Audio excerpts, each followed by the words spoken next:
सूबे के नवादा जिले से निकल रही यह तस्वीर दिल को झकझोर देने वाली है। डिजिटल इंडिया और स्मार्ट सिटी की गूंज के बीच रामरायचक जैसे गांव की हकीकत किसी तमाचे से कम नहीं। यहाँ तिलैया नदी पर एक अदद पुल के लिए लोग दशकों से नेताओं की चौखट पर माथा रगड़ रहे हैं, लेकिन सरकार और सिस्टम के कानों पर जू तक नहीं रेंग रही। रामरायचक और आसपास के दर्जन भर गांव में रहने वाले हजारों लोग आज भी नदी की तेज धार से जूझकर जीवन की मूलभूत जरूरतें पूरी करने को मजबूर हैं। बरसात के 3-4 महीने हालत और भयावह हो जाते हैं जब नदी उफान पर होती है और गांव पूरी तरह से प्रखंड मुख्यालय सहित अन्य जगहों से कट जाता है। ऐसे में मरीज अस्पताल तक नहीं पहुंच पाते और बच्चों की पढ़ाई पूरी तरह से ठप हो जाती है। अलर्ट न्यूज की टीम को ग्रामीणों ने कुछ फुटेज मुहैया कराया है। फुटेज में साफ देखा जा सकता है कि छोटे छोटे बच्चे किताब कॉपी का बैग पीठ पर लटकाए गांव के लोग उन्हें कंधे पर लाद कर 100 मीटर चौड़ी नदी पार कर रहे हैं।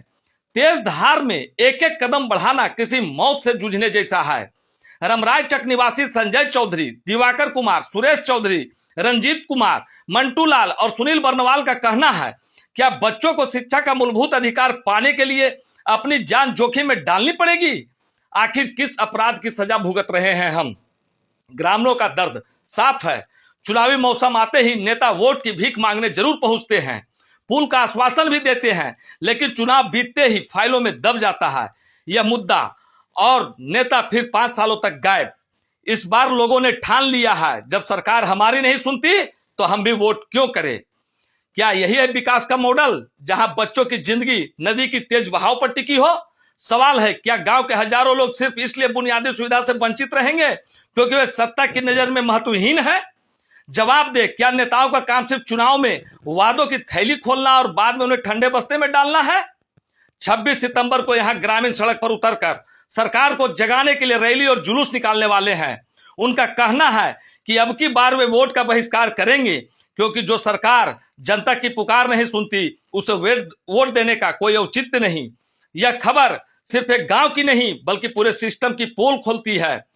21वीं सदी के भारत में अगर बच्चे कंधों पर लाद कर नदी पार कर रहे हैं तो यह किसी भी सरकार के लिए शर्मनाक है। मिलते हैं अलर्ट न्यूज की अगली कड़ी में ऐसे ही नई और सनसनीखेज वारदात वाली खबरों के साथ। तब तक बने रहे आप लोग अलर्ट न्यूज पर।